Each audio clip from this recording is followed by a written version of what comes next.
Did you know that everything you've been told about the history of money might be completely wrong? Money, that little piece of paper or digital number that makes the world go round, has a surprising and mysterious past. Today, we're diving into the real history of money and uncovering some shocking truths. Forget what you learned about ancient people trading chickens for cows. That story isn't as true as you think. We're going to explore how money truly came about, why it's so important, and what it really represents. Spoiler alert, it's not just about gold coins and paper bills. Stick around, because by the end of this video, you'll know the real story behind money and why it matters so much. If that sounds interesting, let's get started.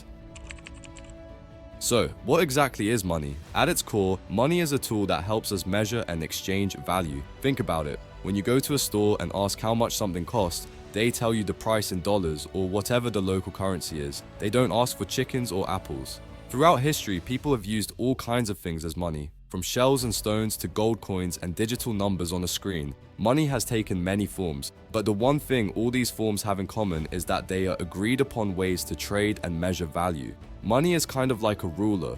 Just as a ruler measures length, money measures value. It's not the physical item that matters, but what it represents. You can't really touch the idea of a dollar, just like you can't touch an hour of time. Money is an abstract concept that we all agree on to make trading and measuring value easier.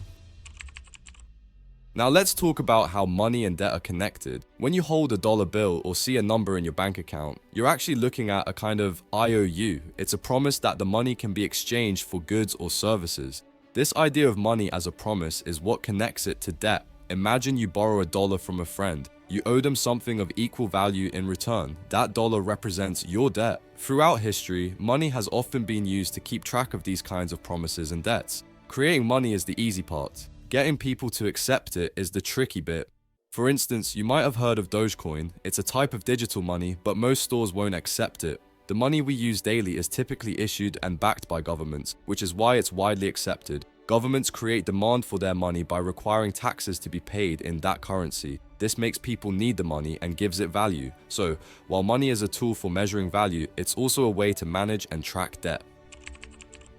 Let's dive into how states or governments play a big role in money. Most of the money we use today is issued by governments. This means that the government creates and backs the currency. For example, the US dollar is issued by the US government. Why does this matter? Well, the government makes people use their money by requiring taxes to be paid in it. If you have to pay taxes in dollars, you need to get dollars. This creates a demand for the currency and gives it value. It's not just about trust, it's also about necessity.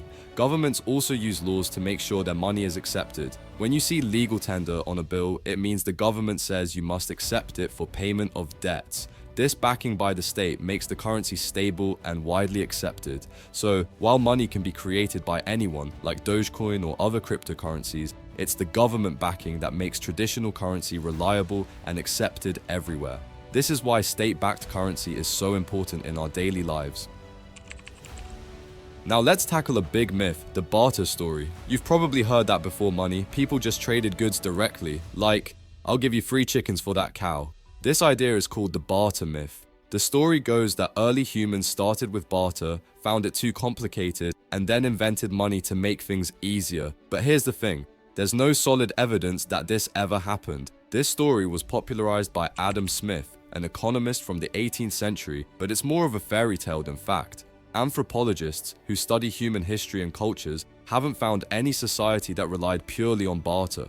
Caroline Humphrey, a well-known anthropologist, said, "No example of a barter economy, pure and simple, has ever been described. This means that no one has ever found a society that used only barter before money." Why doesn't barter work well?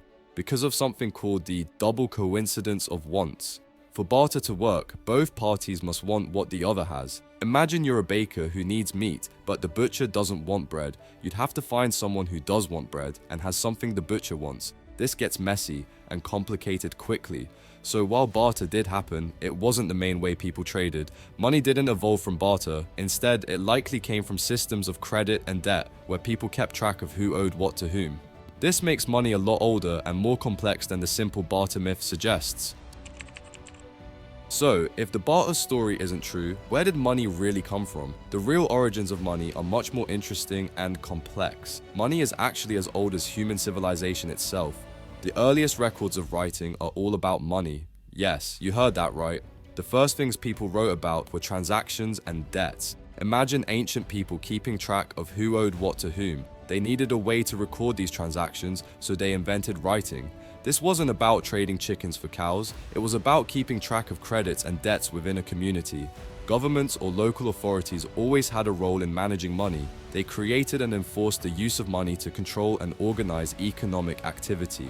This means that money has always been tied to some form of state or governing body. Money wasn't something that was randomly invented one day. It evolved as people needed better ways to measure value and keep track of transactions. It's more like language or music, something that developed over time to meet human needs. So, the next time you think about money, remember that it's not just a piece of paper or a coin. It's a tool that has been shaped by thousands of years of human history, government control, and the need to manage debts and credits. There are many misconceptions about how money evolved. One common story is that we started with barter, then moved to gold and silver coins, then paper money, and finally to the digital money we use today. This story makes it seem like money has become less real over time, going from solid metals to virtual numbers, but this isn't true. In reality, virtual credit systems came first. People have been using credit, promises to pay later, long before coins were invented. Coins and paper money came later and were used alongside these credit systems. Another misconception is that barter was the main way people traded before money. As we discussed, there's no evidence of a pure barter economy. Barter was mostly used by people who usually use money but didn't have any on hand. Lastly, some people think that paper money isn't real money because it's not backed by gold or silver. But money's value comes from the state that issues it, not from the material it's made of. Even in ancient times, money was valuable because the state said so and people needed it to pay taxes.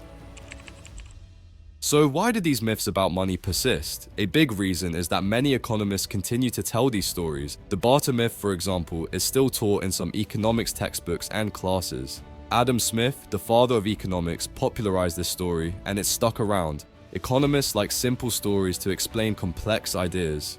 The barter to money story is easy to understand and fits well into the idea of free markets. It suggests that money and markets naturally evolved without the need for governments. This helps promote the idea that markets can work best without state interference. However, this isn't true.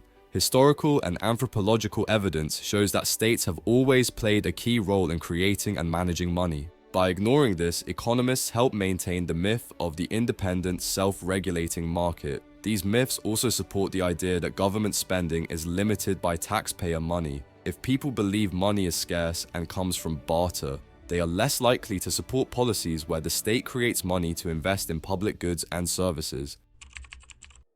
Now that we've uncovered the real history of money, it's clear that money is much more than pieces of paper or digital numbers. It's a tool that has evolved with human society, deeply tied to government and authority. It's important to question the myths we've been told and understand how money really works.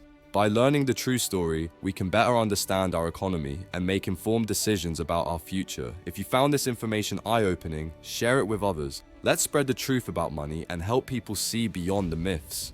Thanks for watching, and remember, understanding money is the first step to understanding the world around us. See you in the next video.